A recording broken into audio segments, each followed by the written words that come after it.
নমস্কার বন্ধুরা, আমি রেশমি। মোটিভেশন উইথ রেশমি ইউটিউব চ্যানেলে আপনাদের সবাইকে স্বাগত জানাচ্ছি। ভিডিওটা শুরু করবার আগে একটা ছোট্ট অনুরোধ, ভিডিওটি দেখে ভালো লাগলে একটি লাইক অবশ্যই দেবেন আর আপনার পরিচিতদের মধ্যে ভিডিওটি শেয়ার করে দেবেন, যাতে সকলেই এই ভিডিওটির মাধ্যমে উপকৃত হতে পারেন। চ্যানেলটি সাবস্ক্রাইব করার অনুরোধ রইল। চলুন তাহলে আর দেরি না করে ভিডিওটি শুরু করা যাক। হনুমানজির আর এক নাম সংকটমোচন। কেননা তিনি ভক্তের যে কোনো রকম সংকটের সময় খুব তাড়াতাড়ি ভক্তের ডাকে সাড়া দেন এবং হনুমানজির সঠিক আরাধনার মাধ্যমে সমস্ত রকম সংকট থেকে খুব দ্রুত মুক্তিও পাওয়া যায়।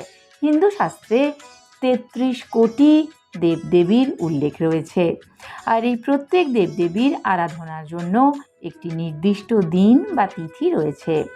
আমাদের সপ্তাহের প্রত্যেকটা দিনই কোনো না কোনো দেবদেবীর পুজোর কথা উল্লেখ আছে। তেমনি মঙ্গলবার দিন হিন্দু শাস্ত্রে হনুমানজির পুজোর কথা উল্লেখ রয়েছে। মঙ্গলবার হনুমানজির পুজো করলে পারিবারিক অশান্তি দূর হয়, পরিবারের উপরে কারো কুদৃষ্টি পড়ে না। মঙ্গলবার হনুমানজির পুজো করা হয় কারণ মঙ্গলবার দিন হনুমানজি জন্মেছিলেন, তাই সপ্তাহের এই দিনটি হনুমানজি পুজো করার জন্য উপযুক্ত দিন। শনিবার দিনেও হনুমানজির পুজো করা যায়, এই নিয়ে শাস্ত্রে একটি ব্যাখ্যা রয়েছে। যখন লঙ্কা অধিপতি রাবণ নবগ্রহকে বন্দি করেছিলেন, তখন হনুমানজি ওই সময় সীতাকে উদ্ধারের জন্য লঙ্কায় গেছিলেন। হনুমান নবগ্রহকে উদ্ধার করেন, আর নবগ্রহের মধ্যে শনিদেব হনুমানজিকে আশীর্বাদ দেন এবং বলেন যে হনুমানদের ভক্তদের উপরে কোনো দিনই শনিদেবের কুদৃষ্টি পড়বে না। তাই শনিবার দিন হনুমানজির পুজো করা যায়। হনুমানজির পুজোর জন্য প্রয়োজনীয় উপকরণগুলি জেনে রাখুন। পুজোর আগে হনুমানজির মূর্তির সামনে প্রদীপ, ধূপ, কলা, জল, সিঁদুর ও লাল কাপড় রাখতে হবে। লাল কাপড় পরিহিত হনুমানজির মূর্তি অত্যন্ত শুভ, তাই হনুমানজির উদ্দেশ্যে লাল কাপড় অবশ্যই নিবেদন করুন। এবারে আসুন জেনে নেওয়া যাক হনুমানজির পুজোর সঠিক পদ্ধতি। পুজোর জায়গাটি ভালো করে পরিষ্কার করে লাল কাপড়ের উপরে হনুমানজির মূর্তি বা ছবি রাখুন। পুজোর আগে হনুমানজির মূর্তিটি ভালোভাবে ধুয়ে নেবেন অথবা ভিজে কাপড় দিয়ে পরিষ্কার করে মুছিয়ে নেবেন। ঠাকুরের সামনে ধূপ ও প্রদীপ জ্বালিয়ে দিন। হনুমানজির গলায় মালা পরিয়ে দিন। হনুমান চল্লিশা পাঠ করতে পারেন। হনুমানজির উদ্দেশ্যে 5টি কলা দান করতে ভুলবেন না, কারণ এই ফলটি হনুমানজির খুবই প্রিয়। হনুমানজির পুজো করলে কি কি উপকার পাবেন বন্ধুরা, আসুন একে একে আপনাদের বলে দিই। প্রতি মঙ্গলবার স্নান করে হনুমানজির পুজো করলে ও হনুমান চল্লিশা পাঠ করলে মনের মধ্যে থাকা সমস্ত ভয় দূর হয়ে যায়। এর ফলে আপনি সমস্ত বাধা অতিক্রম করতে পারবেন। প্রতি মঙ্গলবার হনুমানজির পুজো করলে পরিবারে ধন সম্পদের অভাব হবে না।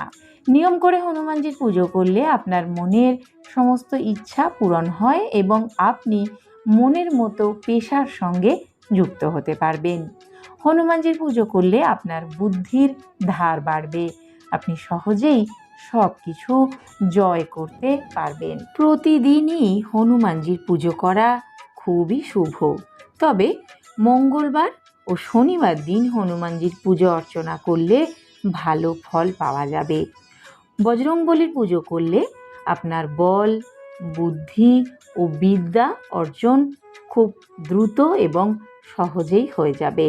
হনুমানজির পুজো করলে সকল প্রকার রোগ নিরাময় হয়। হনুমানজির পুজো অত্যন্ত উপকারী এবং অত্যন্ত শুভ। হনুমানজির পুজো করার সময় কোন কোন জিনিস দিয়ে হনুমানজিকে ভোগ নিবেদন করতে পারেন সেটাই এবারে বলছি।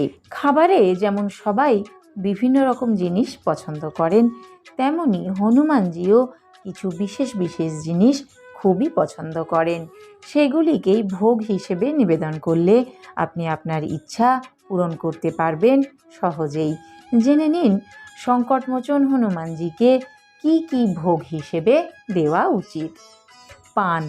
হনুমানজিকে জর্দা, গুলকন্দ, মৌরি ও কাটারি পান তৈরি করে অর্পণ করুন।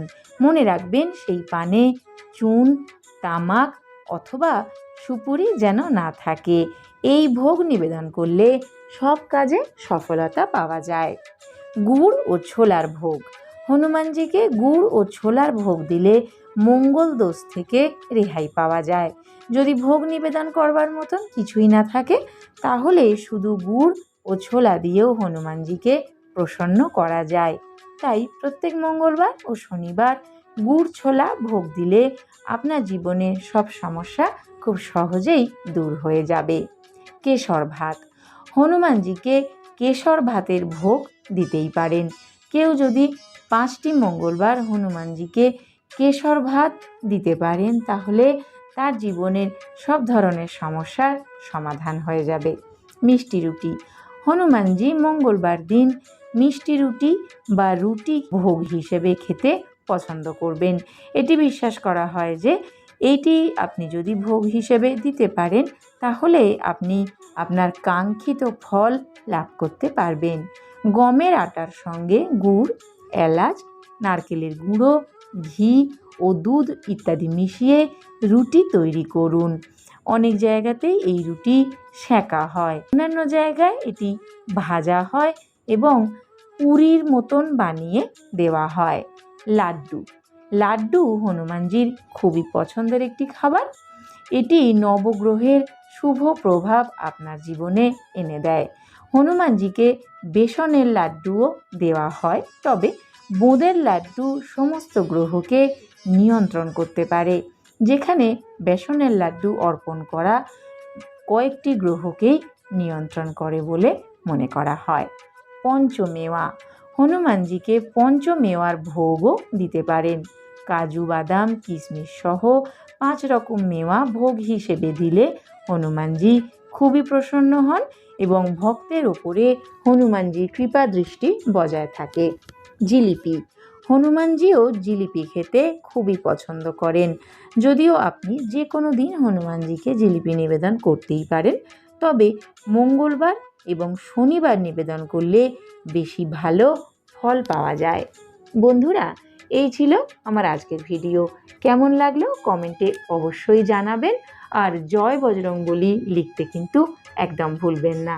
সম্পূর্ণ ভিডিওটি দেখার জন্য অনেক ধন্যবাদ। চ্যানেলটি এখনও না সাবস্ক্রাইব করে থাকলে অবশ্যই সাবস্ক্রাইব করে রাখুন, আর পাশে থাকা বেল বাটনটা ক্লিক করে নোটিফিকেশান অল করে দিন, যাতে আমি যখনই আমার চ্যানেলে নতুন ভিডিও আপলোড করব সবার আগে আপনার কাছে নোটিফিকেশান পৌঁছয়। আর আপনার পরিচিতদের মধ্যে ভিডিওটি শেয়ার করে দিতে ভুলবেন না, যাতে সকলেই এই ভিডিওটির মাধ্যমে উপকৃত হতে পারেন।